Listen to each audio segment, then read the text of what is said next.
అయితే అంటే మీరు మీ ప్రస్థానం ముందు టీఆర్ఎస్లో మొదలైంది. సరే, టీఆర్ఎస్లో మీరు చాలా సంవత్సరాల పాటు మీరు మెదక్ జిల్లా అధ్యక్షులుగా కూడా పనిచేశారు, యూత్ ప్రెసిడెంట్గా పనిచేసినట్టున్నారు, జడ్పీటీసీగా కూడా పనిచేసినట్టున్నారు. కానీ అంత క్లోజ్గా మీరు కేసీఆర్ హరీష్ రావు గారితో మీరు మెలిగినటువంటి వ్యక్తి అన్సెరిమోనియస్గా మీరు బయటకు రావాల్సినటువంటి పరిస్థితులు ఏంటి? అంటే మిమ్మల్ని ఎక్స్పెల్ చేశారు, ఆల్మోస్ట్ సస్పెండ్ చేసి తర్వాత ఎక్స్పెల్ చేసినట్టు. నా రాజకీయ ఆరంగడమే తెలంగాణ రాష్ట్ర సమితితోటి ఏప్రిల్ 27, 2001 జలదృశ్యంతో రాజకీయాల్లోకి వచ్చినాం మేము. అంటే టీఆర్ఎస్ ఆవిర్భావ దినోత్సవమే మా రాజకీయ ఆరంగడటానికి తొలి రోజు. అంతకంటే ముందు కేసీఆర్ గారితో కలిసి కొన్ని సిద్దిపేట ప్రాంతానికి సంబంధించినటువంటి వ్యక్తిగా వారికి కొంతవరకు ఎన్నికలలో ఉపయోగపడ్డప్పటికీ కూడా అదంతా పరోక్షమైనటువంటిది.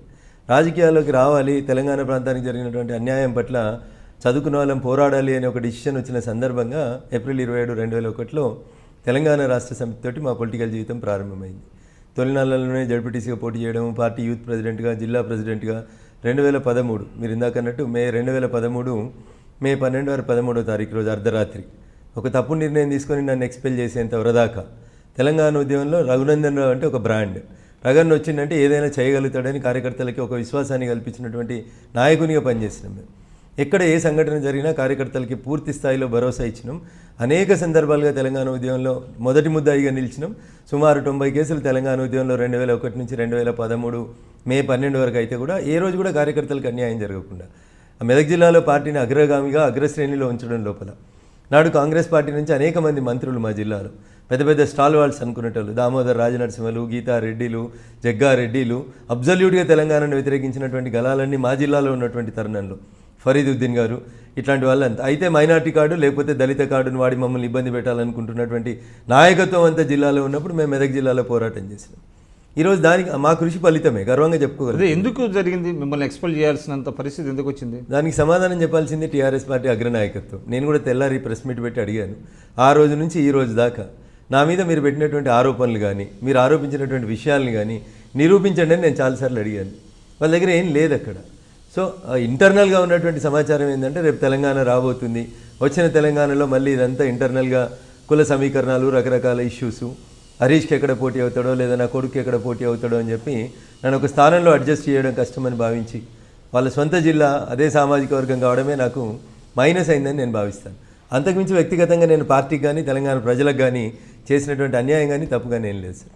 అంటే కేవలం పోటీ వస్తారు హరీష్ రావు గారికో కేటీఆర్ గారికో అనేటువంటి ప్రాతిపదిక మీదనే మిమ్మల్ని అంటే తెలంగాణ రాష్ట్ర సమితి నాయకత్వం ఎప్పుడు కూడా మీరు గమనించారు మొదటి నుంచి ఇప్పటిదాకా వెన్నెముక లేని నాయకులను ఎంకరేజ్ చేసింది, గట్టిగా నిల్చున్న వాళ్ళందరినీ బయటికి పంపించింది. ఎవరైతే ఇండిపెండెంట్గా ఆలోచించగలుగుతారో, ఎవరైతే స్వతంత్రంగా నిర్ణయాలు తీసుకోగలుగుతారో, ఎవరైతే కేసీఆర్ గారి ఆలోచన విధానానికి సమకాలికంగా ఆలోచించగలుగుతారో అట్లాంటి వాళ్ళని అక్కడ ఉంచుకోవడానికి వారు ఎప్పుడు ఇష్టపడలేదు. అది మీరు ఎప్పుడు రియలైజ్ అయ్యారు?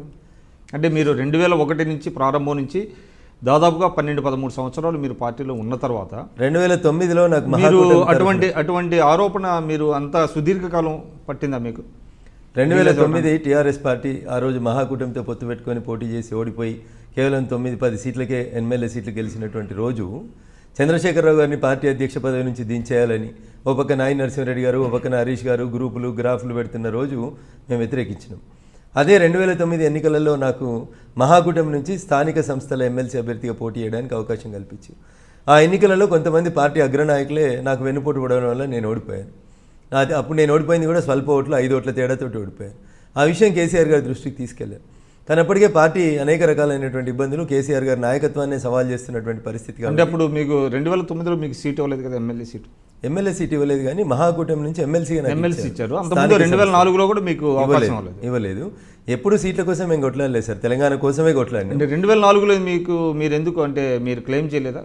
2004లో మేము సీట్ అడిగినాం సార్. అప్పుడే టీఆర్ఎస్ పార్టీలో తన పార్టీని విలీనం చేసినటువంటి టీఎస్ఎస్ని విలీనం చేసినటువంటి నరేంద్ర గారు మెదక్ పార్లమెంట్ సభ్యులుగా పోటీ చేయడం, తన మనుషులు అనుకుంటున్నటువంటి వ్యక్తి ఈరోజు తెలంగాణ ఉద్యమాన్ని చిన్నాభిన్నం చేసి తెలంగాణ రాష్ట్ర సమితి ఎమ్మెల్యేలని విడదీసినటువంటి వ్యక్తి జగ్గారెడ్డికి పట్టుబట్టి సంగారెడ్డి ఎమ్మెల్యే సీట్ ఇప్పించడమే ఆ రోజు టీఆర్ఎస్ పార్టీ లోపల ఒక రకమైనటువంటి ముసలానికి కారణభూతమైంది.